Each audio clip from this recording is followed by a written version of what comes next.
Hey everybody, it's Brett and welcome back to my channel. So today I am coming to you with a wrap up of April books. I had 11 books that I either read or listened to. All of them were really good. I really, honestly, I'm looking at them and I had no stinkers. It's like variations on how much I just loved all of these books. So that's a major plus. So let's talk about them. Before I start, I want to tell you about this book that I just got from Hogarth last week, and thank you to Hogarth for this. It's this little book called Questions Without Answers by Sarah Manguso with illustrations by Leanna Fink. So Sarah Manguso wrote this book, Liars, that came out last year, which I thought was fantastic, which was kind of a very acerbic look at a relationship. And it's so funny that that's what she last wrote, and then she put out this. This is a nonfiction book, which the premise of this is on one of her social media platforms. She wrote out the question one day. What's the best question a kid has ever asked you? And these are the responses. And then Leanna Fink did illustrations for all of them. So I'm today just going to ask you all one question from this book because I just thought it was kind of fun. This is going to be totally random. And this is all broken into different chapters like people, animals, things, big things, you and me. So we're just going to randomly open, and this is the question I have for all of you today, and you can answer below. Are cats religious? And that's the photo that goes along with this. But there's your question for the day. Are cats religious? Also, I have to tell you, I'm reading two things right now, both of which I am loving so much. The first is by Lucas Shaeffer, and keep your eye on this book. It's called The Slip. It's going to be coming out in June. It is a debut novel. It is phenomenal. Fans of like Jonathan Franzen and Nathan Hill, just get ready. This book is so good. The other is called The Devils by Joe Abercrombie. So my thing that I never really talk about on here, because I don't read a lot of them, and I used to read them so much, are kind of fantasy, sci-fi, horror, that kind of genre. This book, The Devils, which is coming out this month in May, is so good. And I should know that, like, one of the reasons I knew it was probably going to be one of these books that, at least for people who read this kind of stuff, everyone's clamoring for it, is Joe Abercrombie. For whatever reason, I think he's a bigger writer in the UK than he is here, and you can all correct me if I'm wrong. I had never read him before. I was intrigued originally by the cover of this book. There are so many special editions of this book that are being done in the UK by all these different small presses, but as well as Waterstones is doing a special edition, all of which, by the way, are already sold out before the book has even gone on sale. Anyway, I got an audio copy of it. It is so fantastic about a group of monsters who are effectively helping this young woman who finds out that she's a princess get to the throne. But this is like a vampire, a werewolf, a gnome or dwarf, one of the two. They all kind of come together. They're all so well written. It is so funny. It kind of reminds me a little bit of like The Boys in terms of it's very violent, but so hilarious. I can't even tell you how much I'm loving it. So anyway, just to tell you what I'm reading currently. Now, on to the month. Fantastic month, fantastic month. These are in no particular order, so I'm just going to dive in. And first of all, start with Torey Peters' Stag Dance. One novel and 3 novellas. This thing, Detransition Baby, I liked. Didn't love it, but this, so much of it I loved. Ironically, the only thing I didn't like in this was the first story, which I felt like came a little flat. I wanted something else, and so that was it. But everything else in here, this main story, Stag Dance, blew me away. Torey Peters is playing with ideas of gender and sexuality in ways that are just mind-blowing. And some of these were old stories that got repurposed for this. Her talent and imagination seems boundless and limitless. So I don't think this is going to be for everyone, and I would say that right out. But I thought it was incredible. So there you go. Next, Audition by Katie Kitamura. This was one of my most anticipated of the year. I read a kind of review blurb by Roxane Gay on Goodreads where she said, I'm not sure I understand everything that's going on in this, but it's brilliant. And that's exactly what I felt. I started in this so intrigued by this premise of an older actress who's sitting down with a young man at a restaurant and what their relationship is and how it slowly begins to become revealed and who this woman is. And then about the midway point in the book, the narrative changes so significantly that it kind of shakes you up and makes you think like, what am I reading? What's going on? This is not the book for people who like very pat answers or very things to be logical and spelled out for them, but it certainly invites a lot of conversation. I think this would be a really interesting book club pick, but I thought it was really, really interesting. Then I've already talked about this so much, and on my last video of 8 feel-good books that just went up, I spoke about The Correspondent, so I won't go into it again except to say I love this book. I love Virginia Evans. I think it's just fantastic. And I will say about this and the next book, which is The Road to Tender Hearts, which I also spoke about before. I'm having this weird moment. I went into Barnes & Noble today and also had gone into my indie that's in my neighborhood to look for The Road to Tender Hearts, not in either place. And then I was speaking to a friend of mine who lives in North Carolina who said The Correspondent wasn't at this Barnes & Noble. And it just made me start to think how so many bookstores, especially these like Barnes & Noble, they will really they're kind of narrowing down the books that they will carry or what they're deciding to push more than others. And I don't know where that's dictated by the publishers more than it is the actual stores themselves. And I know that Barnes & Noble has, with their new CEO, has kind of taken over. It's the same guy who ran Waterstones. And they're doing the same template there, which is the individual stores get to really pick their inventory because they're the best people that know who their customers are.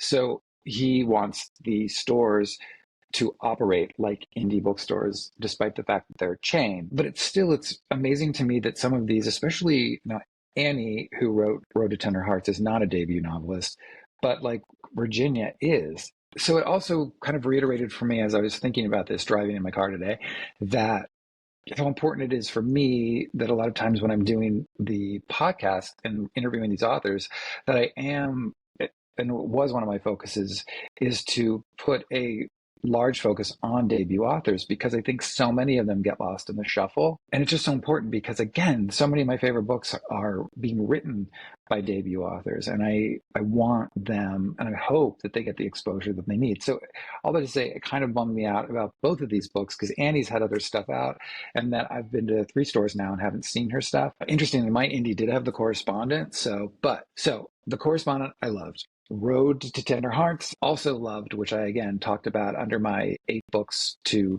feel good. And it absolutely is that, about a divorced man who goes on a road trip with one of his daughters who he's estranged with and his newly received half-brother's grandchildren.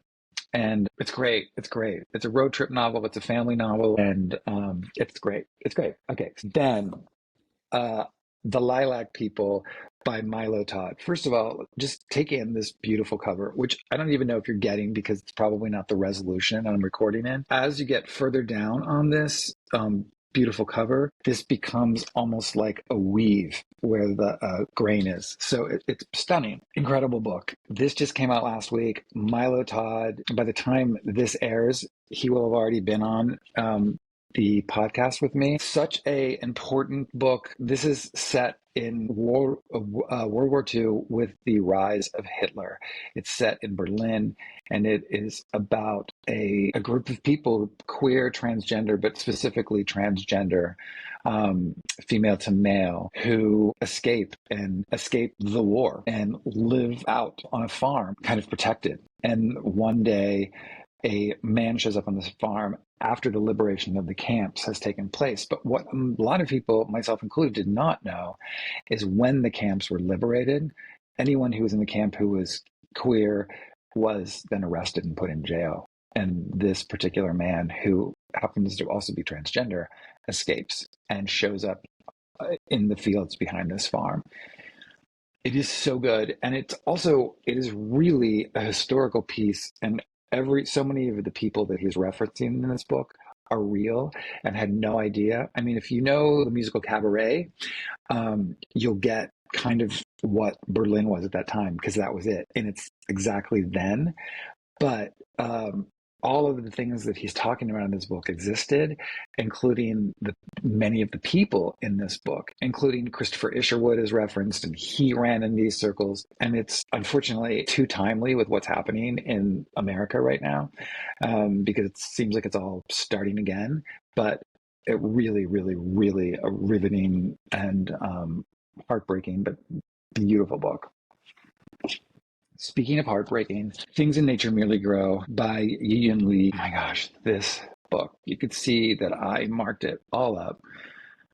Yiyun Li, I had read Wednesday's Child by her. I think it was last year, the year before. It had been the first thing I'd ever read by her.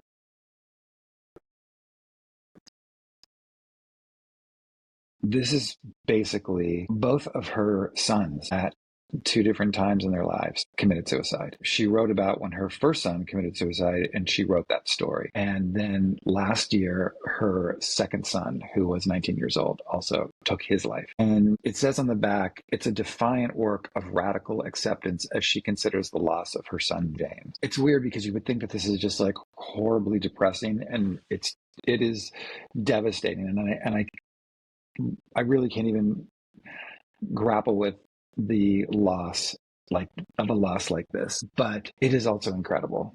And I couldn't put it down. As you can tell, I marked so many passages of this. It is such a brave and soul-bearing memoir. I don't know what else to say. It blew me away. It's pretty incredible. Then, Great Black Hope by Rob Franklin.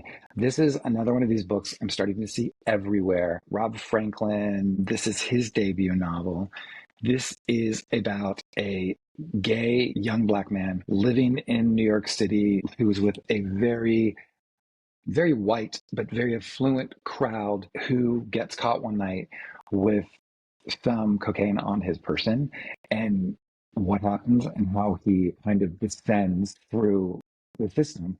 And it's one of those things where his privilege and his circle could save him, but his race won't necessarily. I think you're going to hear a lot about this book. It's a really assured and spectacular debut. So yeah, keep this one on your radar. I should also say this comes out June 3rd, I believe. Okay, so, another month. All right, then I'm away. I don't even have the cover. It's called The Original Daughter. Okay, this is the galley copy. And thank you to Doubleday for this. This is Jemimah Way. This book really, it blew me away. And it also surprised me so much. For those of you who are following the Behind the Stack podcast, Jemimah will be on the show next week. This book came out this week, and she is amazing and delightful and so smart. This is about a young girl who is growing up in Singapore, very ambitious, very driven, lives with her parents and her grandmother. Well, her grandmother finds out that her ex-husband, her husband who left them and they thought was dead, he had set up a whole other life. And as a result, she has another granddaughter who this granddaughter's current family financially can't keep her anymore. So she agrees to take her. So these two girls who are a year apart effectively become sisters and grow up together. And it's about their lives.